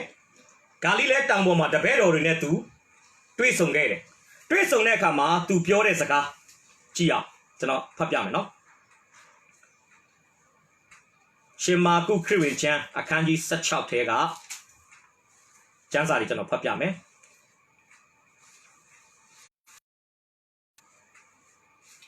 အပိုင်ငယ်14လောက်ကနေထို့နောက်တကြိတ်တပါသောသူတို့သည်ယူရရှိကာတို့မပါတော့ဘူး17ယောက်ကျန်တယ်စပွဲ၌လောင်းကြစဉ်တွင်ကိုတော်ကိုပြတော်မူ၍ထမြောက်လက်ရှိသောကိုတော်ကိုမြင်သောသူတို့၏စကားကိုမယုံသောကြောင့်သူတို့မယုံသောစိတ်ခိုင်မာသောစိတ်ကိုဆုံးမ၍အပြစ်တင်တော်မူပြီးမှခရစ်တော်ထမြောက်တဲ့ဆိုတဲ့သတင်းစကားတော်ညာလည်းတပည့်တော်တွေကပထမပိုင်းမှာလက်မခံနိုင်သေးဘူးဒါကြောင့်ခရစ်တော်ကကိုထင်ရှားပြတယ်သူတို့ရဲ့မယုံကြည်တဲ့အမှုရာနဲ့ပတ်သက်ပြီးသူတို့ကိုဆုံးမ၍ပြစ်တင်တယ်လို့ပြောတယ်အဲ့ဒီနောက်ပိုင်းမှာအရှင်ရှုကတပည့်တော်တွေကိုပြောတယ်သင်တို့သည်လောကီနိုင်ငံအရရရှိသမျှသို့သွား၍ဝိနည်းတရားဝါအပေါင်းတို့ကအေဝံဂေလိတရားကိုဟောကြားလောလို့ပြောပါဟုတ်ပြီသူတို့ရဲ့မိဂုဏ်တွေကိုအဖြေပေးပြီးသွားပြီသူတို့ရဲ့ဝမ်းမြောက်ခြင်းကိုဝမ်းနည်းခြင်းကိုဝမ်းမြောက်ခြင်းအဖြစ်ပြောင်းပြီးတဲ့နောက်ပိုင်းမှာယေရှုဖခင်ကတပည့်တော်များကိုတာဝန်ပေးပါတယ်အဲ့တာဝန်ကပါလေလောကီနိုင်ငံအရရသို့သွား၍ဝိနည်းတရားဝါအပေါင်းကိုအေဝံဂေလိဟောဖို့ဖြစ်ပါတယ်ဒီနေ့ချက်တော်မိတ်ဆွေအေဝံဂေလိတရားဟာ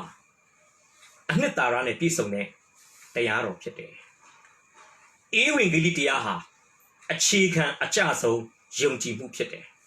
ပြောချင်တာပါလေဧဖက်13မှာပြောလဲအေဝံဂေလိတရားကိုကြားပြီးခရစ်တော်ကိုယုံကြည်ပြီးမှဝိညာဉ်တော်တစိတ်ခတ်တယ်လို့ပြောတာတော့အေဝံဂေလိတရားသည်စာရန်သားကနေဖျားသားဖြစ်ဖို့အပြစ်သားကနေဖျားသားဖြစ်ဖို့သေခြင်းကနေအသက်ရှင်ခြင်းကိုကူးဖို့အမှောင်ကနေအလင်းကိုကူးဖို့အတွက်အခရာကျတဲ့အခြေခံအကျဆုံးတရားဖြစ်တယ်ဒါကြောင့်အေဝံဂေလိတရားသည်ဘာအနှစ်သာရရှိတယ်အခြေခံအကျဆုံးယုံကြည်မှုဖြစ်တယ်နောက်အေဝံဂေလိတရားသည်အမြင့်မားဆုံးဆက်ဆိုင်မှု16မှာကျမ်းစာကပြောတယ်ခရစ်တော်၏အေဝံဂေလိတရားလို့ပြောတယ်အေဝံဂေလိတရားကလူတွေပိုင်တဲ့တရားမဟုတ်ဘူးကောင်းကင်ဘုံရဲ့အရှင်ဖြစ်တဲ့ခရစ်တော်ရဲ့အေဝံဂေလိတရားဖြစ်တယ်။ကြောင့်ကျွန်တော်အေဝံဂေလိတရားကိုဘယ်လိုတင်စားပြီးပြောချင်လဲ။အေဝံဂေလိတရားသည်အမြင့်မားဆုံးဆက်ဆိုင်မှုရှိတဲ့တရားဖြစ်တယ်။အခြေခံအကျဆုံးယုံကြည်မှုရှိတဲ့တရားအေဝံဂေလိတရားကိုယုံမှပဲဖခင်သားဖြစ်မယ်ကောင်းဝင်ရမှာပေါ့။ဒါအခြေခံအကျဆုံးပဲ။အေဝံဂေလိတရားကိုမချီညက်ပဲနဲ့ခရစ်ယာန်အသက်တာဆိုတာဘယ်လို့မှစလို့မရဘူး။ even Glidia, Machine, Bene, a thing to attend a Baluma Pilumia. Now, even Glidia, the Achika and Chazon Yunji move, even Glidia, the Amir Mazon Satsai move, D again. Even Glidia, the Achi Mazo, Namate Piamu Pit. Piana needed Lutia, Nipian Gauna. Tahu, the Mapinya Shania Blue, a table point. Chi don Namate Lekana. So, the Jobiasi. Ni Magauna Lutia, Ni Piangana. Ah, Pia de Guru Api, Sudan Beaching Api, Ni Piangana Arabale. Chido Namay Lakana. The Sony de Lutia, the Jinga Nation and Tamyada. Tayu Chido Namay Lakana Piapare. Tabamatu, so Tamana, which you can eat Kuma. Any Sure, Hala. Let's see the Redu, Pitu Api, and Nanyine. Chido Namelakana, Doka, Pitu yet, Sudan Beaching Abbey, the Jinga Tamyate. Tavi Chido Namelakana. Tamano to say Yalare. Goni limitasu. Allah. Tua, Sumaman down there. You're so jaded, Yasa so jaded. Mimi a machine nano to rune, Paya when I'm widore, the Goni Liab, Tarata Maya. Namekan Krian assent. Ajo, Paya Google in a Hala. Simmons on my young lady at Twitch on the year to me, Goni Linet to ye a fine wine go, Paya King at Kayuna that day Twitch up. Thronet Malamaka Pedrugo. Hala, Lulu Cosi Pidoma evenly horsey up here. The Pedru shall be evenly horror kama. Namekan Krian a sema sheet. Goni Linet Mitazu Bahila young lady. And our blue color a G maso Name Lekana Pepare. Passionamatai Punchibasi. So Piame. Ni Magounda do need Chido Namelakana. Lude Tamyada, Bavi Chide Namelakana. A pita payada pita. Nayedo Amedu, Gaunin da Piquayara. A chi maso Namelakana Pepare. Hallelujah. Now, even Glidianga, Patilesoye, a chicken, a jazo Yonjimu Pion Damaka, a mere mazon Sasaimu Pion Damaka, even Glidiaga, a chi maso Namepiamu lep. Even Gli Hollow. A bit that your piata, Chedesoy, Damisia, Kababoma, a chi maso, Namila Canago, Puny Dabe Pipare.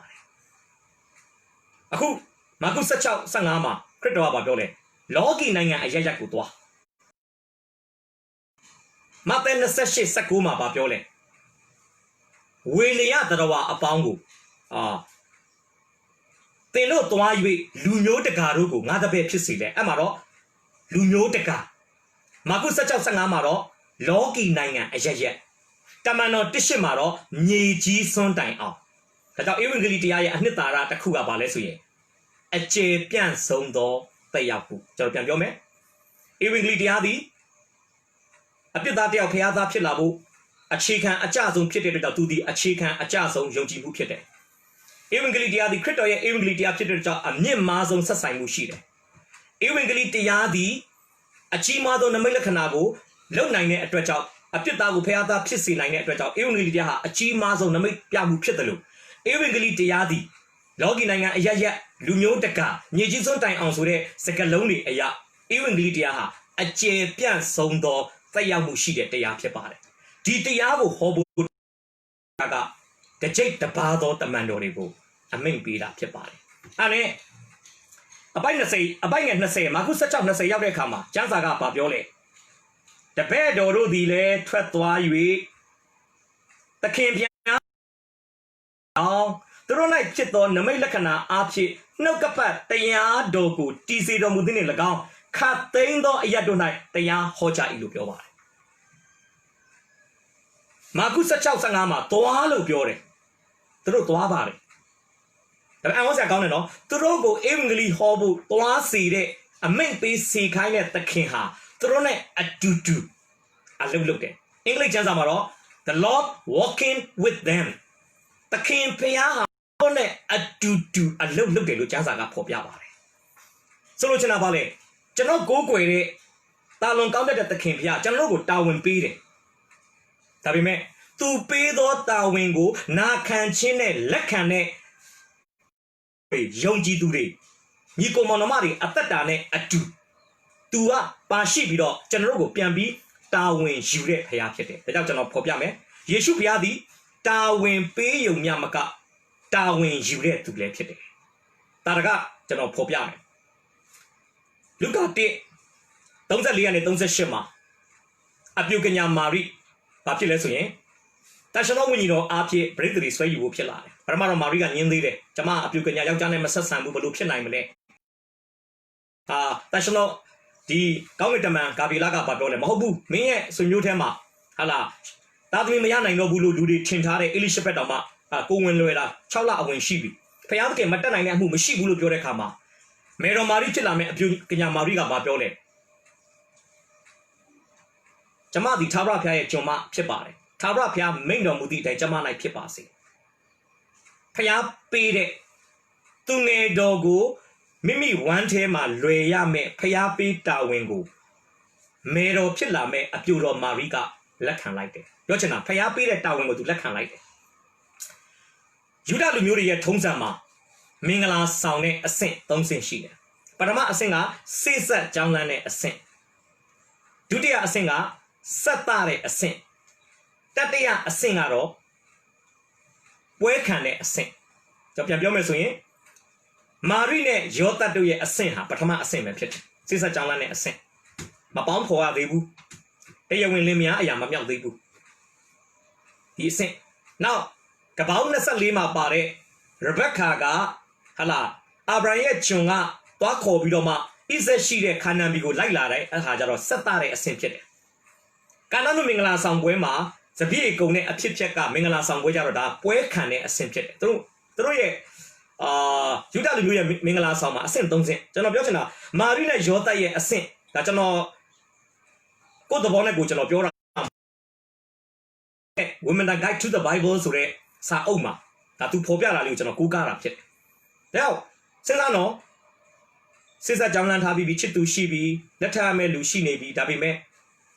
တရားဝင်သူနဲ့အတူတူမပေါင်းဖော်ဒီအိမ်အောင်ရေးကထိသွားနိုင်တယ်မာရိစိုးရင်မယ်ဆိုစိုးရင်လောက်တယ်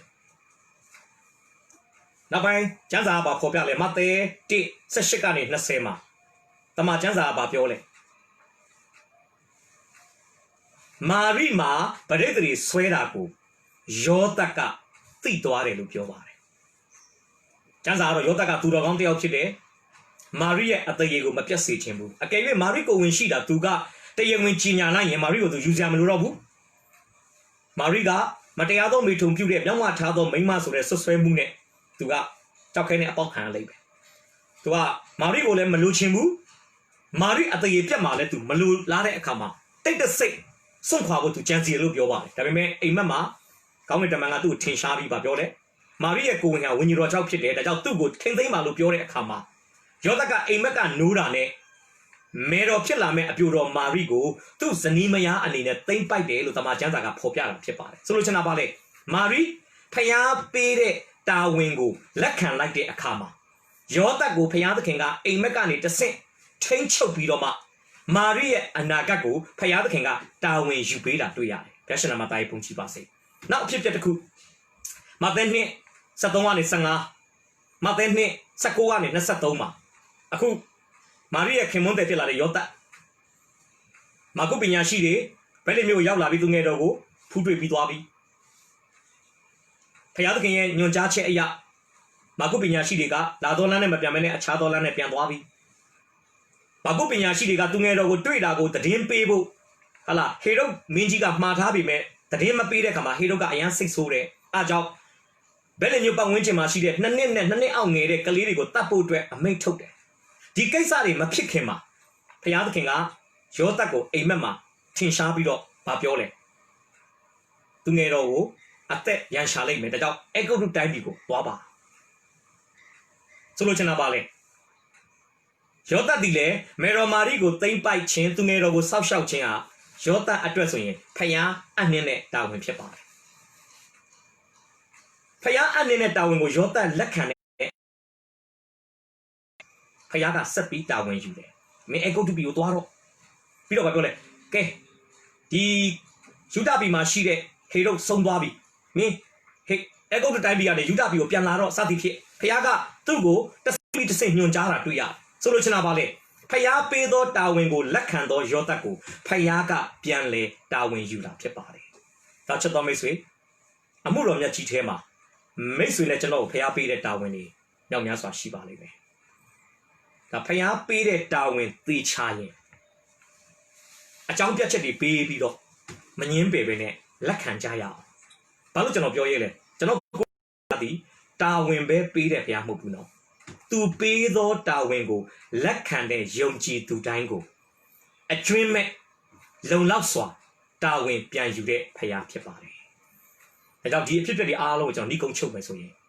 မိတ်ဆွေနဲ့ကျွန်တော်ကိုးကွယ်တဲ့သခင်ဖရားဟာပါလွန်ကောင်းမြတ်တဲ့သခင်ဖရားဖြစ်ပါတယ်။မေကွန်မထုတ်ခင်ကတည်းက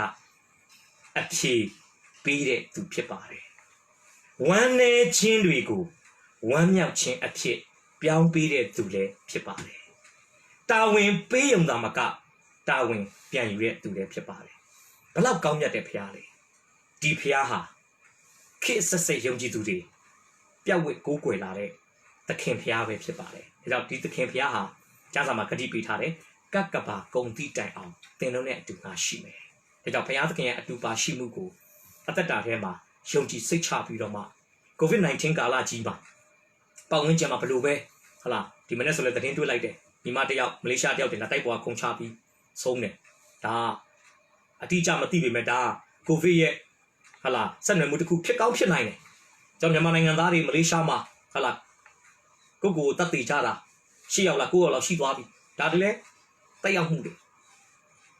ညှို့လင်းချက်မဲ့တဲ့အတွက်ကြောင့်ဒါမျိုးတွေဖြစ်တာဖြစ်တယ်ဒါကြောင့်မလေးရှားမှာရှိတဲ့ညီကောင်မောင်နှမတွေပဲဖြစ်ဖြစ်မြန်မာနိုင်ငံထဲမှာရှိတဲ့ညီကောင်မောင်နှမတွေပဲဖြစ်ဖြစ်ကိုဝဲညှော်လင်းချက်ရှိနေုံသာမကကိုပတ်ဝန်းကျင်မှာညှော်လင်းချက်မဲ့နေတဲ့ဘဝတူလူသားတွေကိုတာလွန်ကောင်းမြတ်တဲ့သခင်ဖရားရဲ့တဆွမ်းနိုင်ခြင်းနဲ့ကောင်းမြတ်ခြင်းအကြောင်းတွေကိုလက်ဆင့်ကမ်းဝေမျှခြင်းအဖြစ်ဒီလိုချုပ်နှောင်မှုတွေထဲကသူတို့ကိုလွတ်မြောက်ခွင့်ကျွန်တော်တို့ပေးဖို့လိုတယ်ခြင်းပါတယ်ဒါကြောင့်တာလွန်ကောင်းမြတ်တဲ့သခင်ဖရားကိုနေ့စဉ်အသက်တာမှာ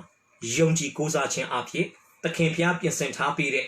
အောင်မြင်သောနေ့ရက်တွေကိုယုံကြည်ခြင်းနဲ့ဝင်စားကြပါစို့လို့နှုတ်ကပတ်တော်အားဖြင့်ကျွန်တော်တိုက်တွန်းဝင်ငါချင်ပါတယ်နှုတ်ကပတ်တော်အားဖြင့်ရောက်တဲ့နှုတ်ကပတ်တော်ရဲ့ခဏစကောင်းအနံ့ကိုဖြစ်ပါတယ်ယေရှုရှင်ဖကိုရောကိုယေရှုတင်တယ်ယေရှုတော်ပေါင်းကိုချီးမွမ်းပါတယ်ဒီနေ့ကိုရောကိုချစ်တဲ့သူတွေနဲ့နာမတော်၌ဆုယုံပြီးတော့မှနှုတ်ကပတ်တော်သားတို့အတူတူကလေ့လာခွင့်ရပါတယ်ဖျားရှင်ကောင်းမြတ်ပါတယ်ဒီနေ့သခင်ဖျားရဲ့ကောင်းမြတ်ခြင်းကိုသားတို့ကြားနာခွင့်ရပါတယ်ဒါတွေကပုံပြင်မဟုတ်ပါဒန္တာတွေမဟုတ်ပါအသက်ရှင်တဲ့ဖရားရဲ့နှုတ်ကပတ်တော်ကပြောထားတဲ့အရာတွေဖြစ်ပါတယ်။ဒါကြောင့်ကိုရောအသက်ရှင်တဲ့သခင်ဖရားကိုသားတို့ရဲ့အသက်တာမှာနေ့စဉ်အသက်တာမှာယုံကြည်ကိုးစားခြင်းတိုင်းများအားလုံးကိုလက်တော်နဲ့ဆက်ကပ်တဲ့အခါမှာဖရားသခင်ပြင်ဆင်ပေးတဲ့အချိန်တိုင်းအတွက်ကိုရောဖရားပြုတဲ့ယေရှုကြီးမကြောင့်ဝန်ခံလက်ရှင်ရှုဖရားကြီးမြတ်သောနာမနဲ့ချီးမွမ်းတဲ့အချိန်တိုင်းကိုလက်တော်၌ဆက်ကပ်အံ့နံပါတယ်။အဖထာဝရမြတ်စွာဘုရားရှင်။အာမင်။